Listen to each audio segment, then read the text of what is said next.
This occurred many years ago, while I was in college. I shared the previous home with 10 other females, 6 bedrooms, and 3 refrigerators. It was a pleasant location to live.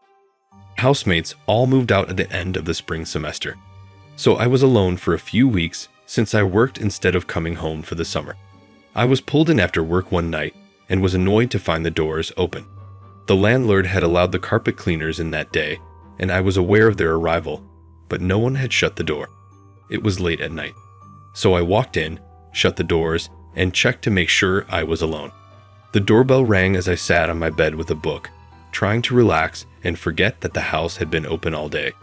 I proceeded down the steps, and I could see through the glass door that no one was there.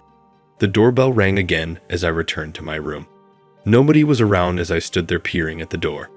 The doorbell rang.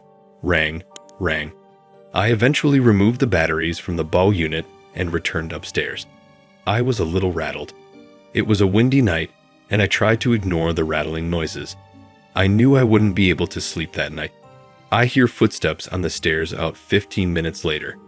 A obviously hefty, possibly male footstep. I'm the only one in the home. The phone was located at the top of the steps. I'd have to relocate closer to the steps to summon assistance. I'd heard the fight or flight response before, but I had an immediate reaction. As I heard the footsteps approaching closer and closer, I realized I couldn't move. My pepper spray was just a few feet away on my desk, but I couldn't move. A man clad in black appeared at the top of the stairs and turned towards my chamber. I realized it was my lover just before I yelled. He wasn't trying to terrify me. He was simply having fun. He snatched our doorbell, which was a remote, and hid in the bushes.